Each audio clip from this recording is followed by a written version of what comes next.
ज्ञान, मूल्यों और आदर्शों का दीप प्रज्वलित करने वाले महान दार्शनिक डॉक्टर सर्वपल्ली राधाकृष्णन जी की जयंती पर उन्हें कोटि कोटि नमन। शिक्षक दिवस के अवसर पर हर एक शिक्षक को हार्दिक शुभकामनाएं और उन्हें भी कोटि कोटि नमन। डॉक्टर सर्वपल्ली राधाकृष्णन जी की जयंती पर उन्हें हम श्रद्धांजलि अर्पित करते हैं, समर्पित करते हैं और शिक्षक दिवस के शुभ अवसर पर, विशेष अवसर पर हर एक शिक्षक को कोटि कोटि नमन करते हैं। आप मार्गदर्शक हैं जो हमारे भविष्य के नागरिकों के दिल में ज्ञान और सपने देखने का साहस पैदा करते हैं। अर्थव फाउंडेशन के चेयरमैन और बीजेपी के भूतपूर्व बोरीवली के विधायक सुनील राणे अर्थव विश्वविद्यालय मुंबई द्वारा आयोजित मुंबई के स्कूलों और कॉलेजों से 100 अनुकरणीय शिक्षकों को सम्मानित किया। साथ ही कार्यक्रम को संबोधित करते हुए सुनील राणे ने कहा, और हमारे सभी मित्र परिवार और जिन्होंने इस कार्यक्रम की रचना की, ऐसी हमारी कमांडर जो विंग के पीछे है, शेफाली परब, और बाकी की सभी हमारे अथर्व के साथी और सभी पुनः एक बार शिक्षक, प्राध्यापक, अध्यापक, शिक्षिकाएं, सभी का मैं अथर्व यूनिवर्सिटी में तहे दिल से स्वागत करता हूं, आपका सभी का अभिनंदन करता हूं। और जिनको इतिहास पता है, 1888 से लेके 1988 तक अगर 100 वर्षों का इतिहास अगर हम देखते हैं तो पता लगता है कि बहुत सारे महापुरुषों का जन्म उसी कालखंड में हुआ है। और सर्वपल्ली राधाकृष्णन का जन्म के पश्चात, यानी हिंदुस्तान आजाद होने के बाद या हिंदुस्तान को आजादी मिलने के पहले, जब स्वतंत्र सैनिकों ने अपने प्राणों का बलिदान करने के पश्चात हिंदुस्तान अगर आजाद होता है तो ऐसे भी विचारवंत थे, ऐसे भी शिक्षा के विधि तज्ञ थे जिनके विचार के आधार पे हिंदुस्तान बना है। उन्होंने कहा कि मेरा जन्मदिन अगर 5 सितंबर है तो मुझे लगता है कि मेरा यह जन्म दिवस, मैं पहले उपराष्ट्रपति बना, फिर मैं राष्ट्रपति बना, डॉक्टर राजेंद्र प्रसाद के पश्चात दूसरे राष्ट्रपति बनने का मान अगर किसको मिला था तो हमारे डॉक्टर सर्वपल्ली राधाकृष्णन जी को मिला था। यह हम सभी ने सोचने की आवश्यकता है।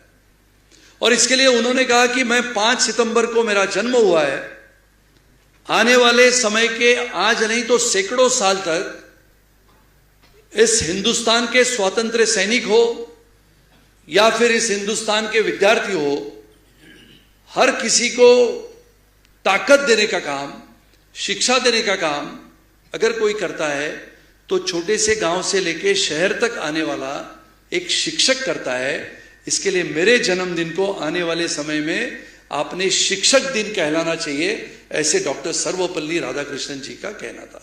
इसके लिए सब लोग आज जो यहां पर उपस्थित है वो सभी लोगों के मन में है कि शिक्षक दिन हम मनाते हैं, शिक्षकों का स्वागत करते हैं। हर विद्यार्थी को यह लगता है कि मेरा शिक्षक कैसा हो। अगर आप आज फ्रांस, अमेरिका, चीन, सिंगापुर, रशिया और जर्मनी और लगे हाथ दक्षिण कोरिया, इनका सिलेबस निकाल के देखो। Those are the faculty members who must be doing teaching in engineering, teaching in medicals, teaching in pharmacy, teaching in architecture. If you could see their program, they have 240 days teaching. तो आप कहोगे हम ऐसे करेंगे तो हमको पहला भी 10th पे दे दो। तो वहां पर सिस्टम कैसी है, वहां पर का टीचर, वहां पर का अध्यापक, वहां पर का प्रोफेसर, वहां पर का डीन, वहां पर का एसोसिएट प्रोफेसर या प्रोफेसर। एक ही सिर्फ उदाहरण देता हूं कि जब मैं सिंगापुर गया था, डॉक्टर नेमाड़े सर ने भी उसके पश्चात विजिट की। वहां के इंजीनियरिंग के जो स्टूडेंट्स है सेम एज है, 18+, लेकिन उनका इंजीनियर है वो 28 मंथ्स में इंजीनियरिंग कंप्लीट करता है। सेम सिलेबस है, 4 सब्जेक्ट्स अपने से ज्यादा है, और हमारा यही स्टूडेंट भारत का 18+4 यानी 18+4 22 में बाहर आता है इंजीनियर करके। वहां पर भी सेम सिस्टम है, लेकिन 48 मंथ्स के बजाय वहां पर 30 मंथ्स का इंजीनियरिंग डिग्री प्रोग्राम है। तो मैंने पूछा कि ये कैसे पॉसिबल होता है, स्टूडेंट्स को पूछा, तो स्टूडेंट्स ने कहा कि हमारे यहां पर छुट्टियां सिर्फ 35 मिलती है, और सैटरडेज जो है वो सैटरडेज को भी हम काम करते हैं, संडेज हमारे लिए फ्री है। If you wish to come you can come, if you wish to be at home you can be at home. अब ये जो 18 महीने पहले ही वो इंजीनियर बन के बाहर आता है, वो स्पर्धात्मक या फिर कॉम्पिटिटिव एज में अपने से आगे होता है। और इसके लिए अगर आप सैटरडे संडेज की बात करें, मैं ये नहीं कहता हूं कि अभी कल से छुट्टी बंद हो जाएगी, it is up to any individual. अगर हमें स्पर्धा करनी है, कंपटीशन में टिकना है, तो हमें आने वाले समय की फ्यूचरिस्टिक दृष्टिकोण को देखना होगा। आप विचार करो, एक सिलेबस में, एक सेमेस्टर में 6 महीने के बाद हमें अगर इंटर्नशिप लेनी है तो दिक्कतें आती है।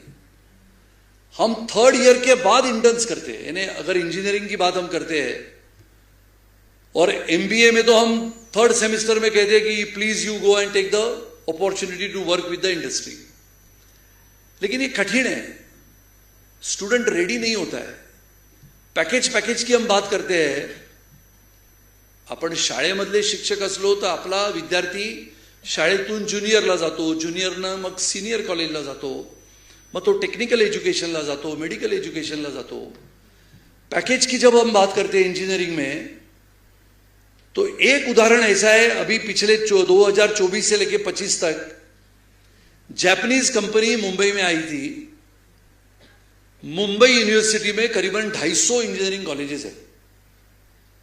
सभी इंजीनियरिंग कॉलेजेस को उन्होंने नोटिस भेजा कि we would like to do the interviews with all the engineering students, computer science, electronics, telecommunication, digital electronics, industrial electronics, information technology.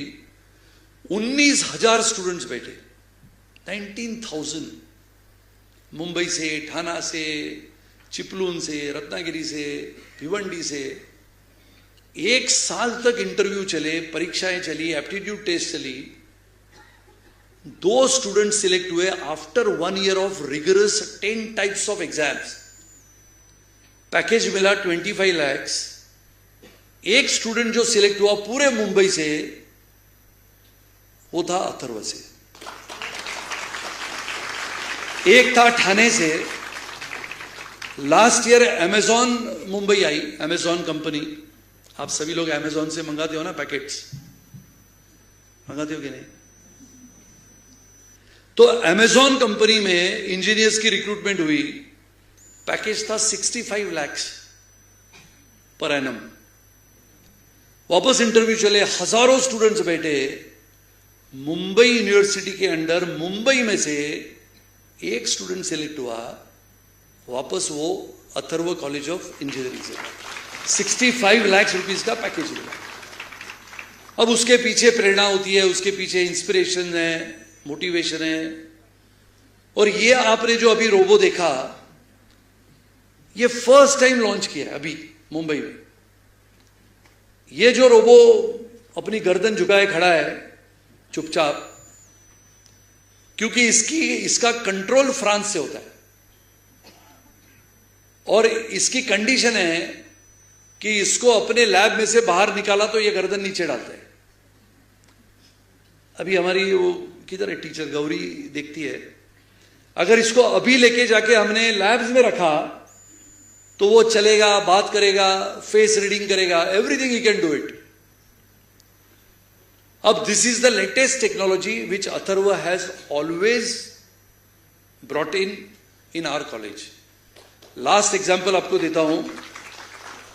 जो अध्यापक, प्राध्यापक, टीचर्स रिसर्च पे ध्यान देते हैं, लास्ट वीक हमने हैम रेडियो का लॉन्च किया। Electronics, telecommunication, wireless antennas, radar system, और देश का पहला सैटेलाइट जो 2016 में लोअर ऑर्बिट को हिट कर गया, वो बनाने का श्रेय आईआईटी मुंबई और अथर्व कॉलेज ऑफ इंजीनियरिंग को जाता है। ये आप सभी ने अखबारों में पढ़ा होगा। अब वो सैटेलाइट से मिलने वाली पूरी डेटा अथर्व के स्टूडेंट्स के माध्यम से ग्राउंड स्टेशन पे आती है और ग्राउंड स्टेशन में स्क्रूटिनाइज होते हुए सैटेलाइट एंटीना के माध्यम से उसको स्टडी किया जाता है। आप सभी ने, you must have seen Sunita Williams coming from the higher orbit, आपने देखा होगा। उसमें क्या हो गया था? कुछ हो गया था, किसी को मालूम है? हाँ, एक इंपॉर्टेंट चीज हो गई थी, ये अपने फैकल्टीज को मालूम होगा, बट न्यू टीचर्स 7 मिनट्स के लिए द स्पेस रॉकेट और space shuttle went out of the screens, और वो स्पेक्ट्रम ऐसा था जहां पर से 27,000 किलोमीटर पर आवर से वो स्पेक्ट्रम में से नीचे आ रहा था स्पेस शटल। हम गाड़ी चलाते हैं 100 की स्पीड में, तो देखो क्या हालत होती है। ये तो 27,000 प्रति घंटा किलोमीटर से वो यान नीचे आ रहा था और एक बिल्कुल स्पेक्ट्रम में वो चला गया। पूरे विदेशों के सभी साइंटिस्ट को, यूएस को यह लगा कि इसकी मृत्यु हुई, क्योंकि वो स्पेक्ट्रम ऐसा था। उसी स्पेक्ट्रम में कल्पना चावला की मौत हुई थी। तो ये सब प्रयोग सैटेलाइट एंटीना के माध्यम से, हैम रेडियो के माध्यम से कम्युनिकेशन होता है। डॉक्टर कुलकर्णी सर यहां पर बैठे हैं और मुझे लगता है कि शिखा मल्लिक हमारी टीचर है, वो आजकल उस पर ध्यान देती है। और हैम रेडियो अभी हमने लॉन्च किया। कितने कॉलेजेस में है ham radio? Not single, we are the first in Mumbai university where the ham radio got launch, which is the highest level of communication can be the radar stations of all over the world. यहां से अभी हम 1 second में we press the button, Charlie, Robin, there is a code word and we can talk to the space rocket station of US. This is all what we are doing in Atharva. तो हम योगेश जी को ये कहते हैं कि आपका मतदार संघ है और हम ये बनाते हैं, this is a technology.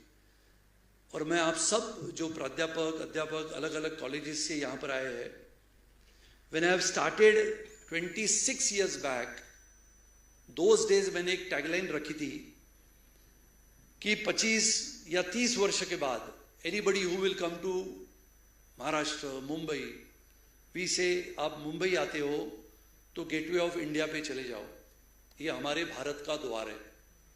I will give you N assurance, Atharva university will become one of the best universities not only in Mumbai, Maharashtra or in India, it will be one of the best in the world, which is my assurance to all of you.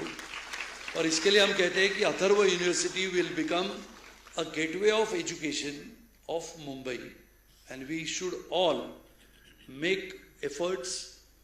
All the teachers, those who have come today, I am thankful to them. आप आज बारिश में यहाँ पर आए हो, आप सबका शिक्षक दिन के उपलक्ष्य में मैं पुनः एक बार स्वागत करता हूं, आप लोगों का अभिनंदन करता हूं। और आज का ये कार्यक्रम हम आगे और उसी दिशा में लेके जाए जहां पर हमारे शिक्षकों के माध्यम से इस देश का भवितव्य, जिसको हम इंटेलेक्चुअल कैपिटल कहते हैं, वो हमारा विद्यार्थी आज ऐसा बने कि भारत अमेरिका के पीछे न रहते हुए भारत अमेरिका के आगे रहे।